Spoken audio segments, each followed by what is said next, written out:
Autoritetet shëndetësore kanë shpallur epidemi të etheve të Nilit Perëndimor në Kisiellavo, Dilinden, Gazibab dhe Butel. Deri tani janë konfirmuar 24 pacientë të prekur nga ethet e Nilit Perëndimor, ndërsa 2 raste të tjera janë të dyshuara.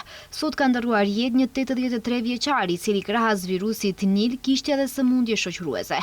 20 pacientë janë të hospitalizuar në klinikën infektive, prej të cilëve 5 janë në gjendje të rëndë, ndërsa 5 pacientë të shtruar në klinikën infektive janë në gjendje kritike dhe po trajtohen me ventilim mekanik. Zëvendës Ministri i Shëndetësisë Jovica Andovski tha se po e ndjekin situatën me institucionet kompetente me qëllim që rastet të identifikohen dhe të trajtohen në kohë, si dhe të parandalohet shfaqja e rasteve të reja. Kjo nuk është një sëmundje e re, ajo ka qenë e pranishme dhe gjatë viteve të mëparshme, ndërsa këtë vit, për shkak të situatës aktuale epidemiologjike, numri të rasteve të konfirmuara dhe aktivitetit të virusit, u paraqit nevoja për një reagim më të fuqishëm institucional. Po e ndjekim situatën në koordinim me Institutin e Shëndetit Publik, Qendrat e Shëndetit Publik, Komisionin për Sëmundje Infektive dhe Klinikën e Sëmundjeve Infektive.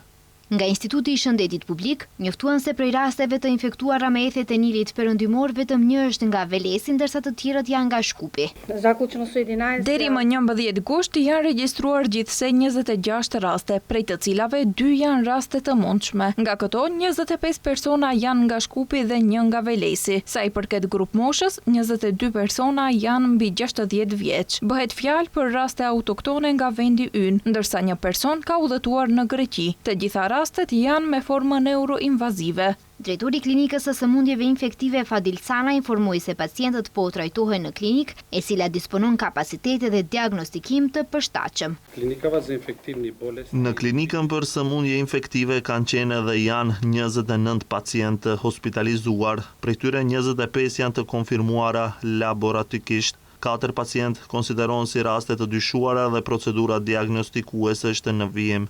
8 pacientë janë liruar për mjekim në shtëpi, por për fat të keq, duhet të informoj se një pacient 83 vjeçar ka ndërruar jetë. Pacienti vuante edhe nga sëmundje të tjera.